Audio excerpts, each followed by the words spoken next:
สวัสดีท่านผู้ชมที่เคารพนำท่านผู้ชมมาติดตามข่าวกีฬามาเริ่มที่การคัดเลือกU17ปีชิงแชมป์อาเซียน2023กลุ่มไอทีมชาติลาวร่วมกับอิหร่านฮ่องกงและกิร์กิสถานเจ้าภาพรอบคัดเลือกกลุ่มนี้แข่งขันในระหว่างวันที่5 วันที่9ตุลาคม2022นาตาบิดวันที่5ตุลาผ่านมาU17ทีมชาติลาวเสียให้อิหร่าน 0-3 เสียประตูในครึ่งหลังนาที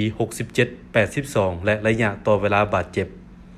ทัพนักกีฬาบานเตซายรุ่นอายุบ่เกิน17ปีทีมชาติลาวพบกับU17อิหร่านอีกครั้งหนึ่งในรอบ10ปี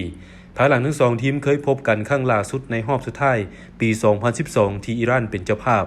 โดยพบกันในรอบแบ่งกลุ่มU17ทีมชาติลาวเสียอิหร่านในตอนนั้น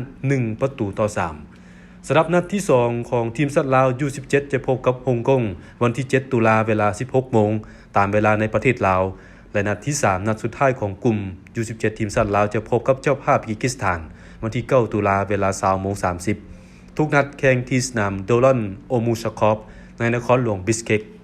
รูปแบบการคัดเลือกครั้งนี้มีทั้งหมด44ทีมแบ่งเป็น10กลุ่มแข่งพบกันหมดในกลุ่มแล้วคัดเอาที่1ของแต่ละกลุ่มและที่2ดีสุด5-6 ทีมเข้าสู่รอบสุดท้ายในปี2023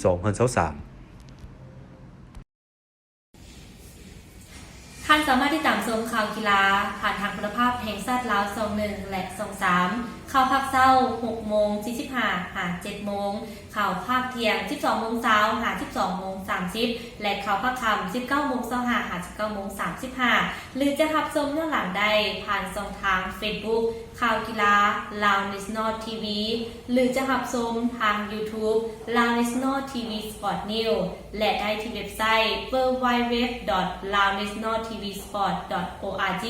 อย่าลืมกดไลค์กดแชร์และเป็นกำลังใจให้กับทีมข่าวกีฬาพวกเราเด้อบ๊ายบา